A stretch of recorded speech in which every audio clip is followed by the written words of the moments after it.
নমস্কার। আজকে breakfast recipe একটা পরোটার রেসিপি আপনাদের সাথে শেয়ার করব, যেটা খুব ঝটপট তৈরি হয়ে যায়, একদম সময় লাগে না, আর খাওয়াও খুব ভালো। ছাতুর পরোটা,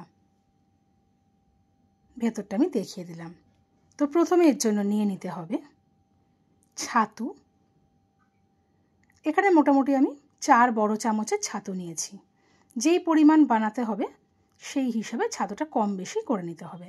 তো এখানে আমার 6টা থেকে 7টা মতন হয়েছে।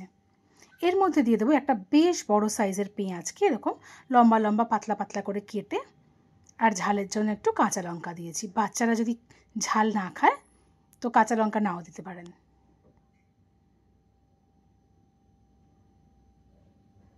এবার এর মধ্যে দিয়ে দেব লবণ, ছোট চামচের 1 চামচ আর হাফ দিলাম। একটু শুকনো লঙ্কার গুঁড়ো দিলাম, এটা নাও দিতে পারেন। আর দেবো আমি লেবুর রস। এখানে এরকম ছোট স্লাইসের 2টো আমি লেবুর রস দিয়েছি, 2 পিস।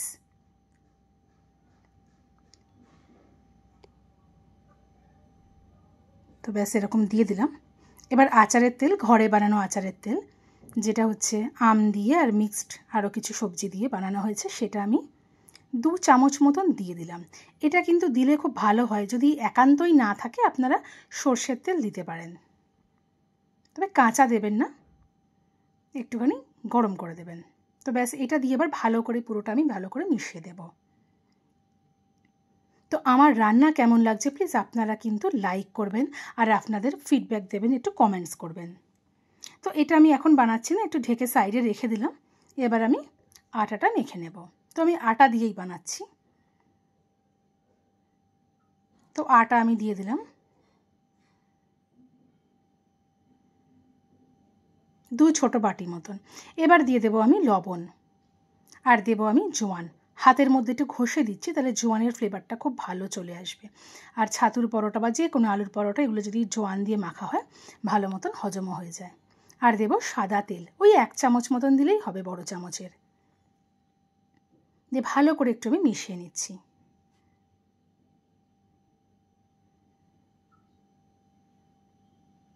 তো চামচ করে মিশিয়ে হয়ে গেছে। এবার হাত দিয়ে যেহেতু মাখবো, তো হাত দিয়ে একটু ভালো করে প্রথমে মিশিয়ে নেব, তারপরে সুন্দর একটা মসৃণভাবে আটাটা মাখতে হবে। তো আটা মাখা তো সবাই, আর দেখানোর কিছু নেই। তারপরেও আমি আটা মাখাটা আপনাদের সাথে শেয়ারই করলাম। তো অল্প অল্প জল দিয়ে যেরকম আটা মাখা হয়, তো সেরকমভাবেই করে নেব। তো আপনারা চাইলে ময়দা দিয়েও করতে পারেন, তবে হেলদিভাবে আটা দিয়ে করাটাই ভালো।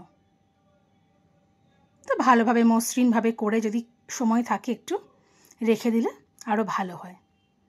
খুব বেশি টাইটও মাখা হবে না, আবার একদম পাতলা পাতলাও হবে না, মানে নরম নরম হবে না, মাঝারিভাবে মেখে নিতে হবে, তাহলে পুর ভরলে আর বেরিয়ে যাবে না। তো হয়েই গিয়েছে। অল্প একটু আমি সাদা তেল ওপর দিয়ে দিলাম, ওই 1/2 চামচ কি তার থেকেও কম। জাস্ট 4-5টা আমি ভালো করে মিশিয়ে নিচ্ছি, দিয়ে ভালো করে মসৃণ করে নিতে হবে। দিয়ে এক পাশে রেখে দিচ্ছি, আধা ঘন্টা মতন আমি রেখে দেব। তো আপনারা এটা রাত্রিরও মেখে নিতে পারেন, তাহলে সকালবেলা ঝটপট তৈরি হয়ে যাবে। তো বেশ বড় সাইজের আমি একটা পরোটা বানিয়ে নিচ্ছি। একটা পরোটাই ব্রেকফাস্টে যথেষ্ট, একটু বড় সাইজেরই হবে।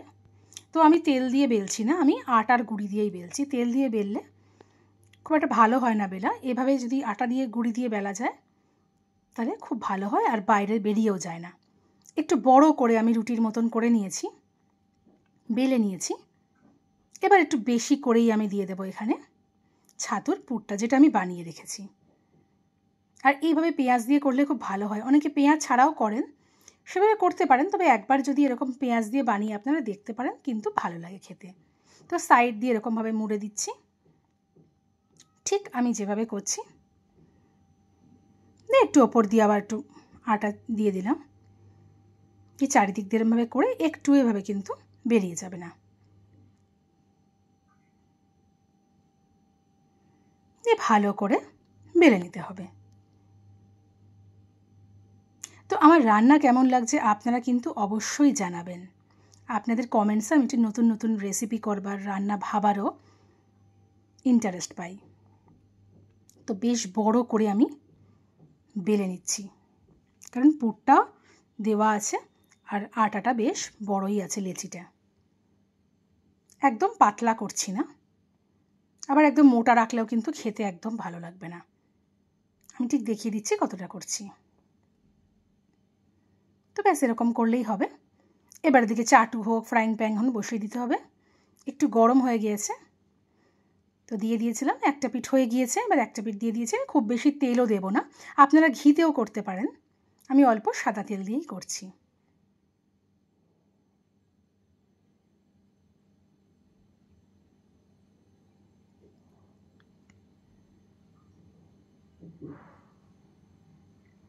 এভাবে করলে কিন্তু খেতে খুব ভালো হয় আর হেলদিও হয়ে গেল। তো আজকে আমি মেয়ের ব্রেকফাস্টটাই বানাচ্ছি। তো ব্যাস 2 প্লেট ভালোভাবে মচমচ করে হয়ে গিয়েছে।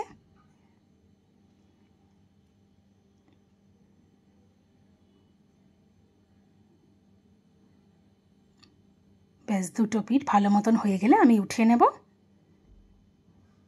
এবার মেয়ের টিফিন বক্সটা আমি রেডি করছি। তো বাটার পেপার দিয়ে আগে আমি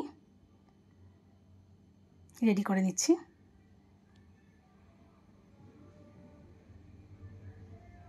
তো একটাই দিয়ে দেব।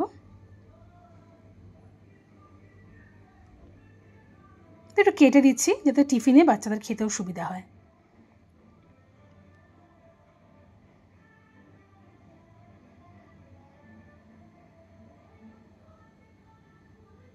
তো এরকম ব্রেকফাস্টের রেসিপি যদি আপনারা দেখতে চান আমাকে কমেন্টস করবেন।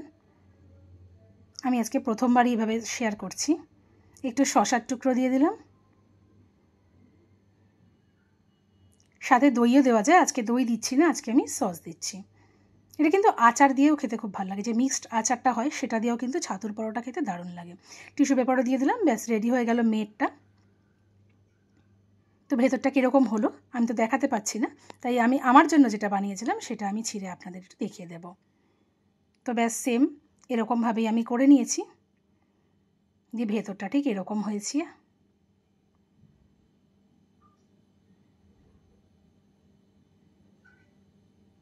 দেখেছেন কতটা?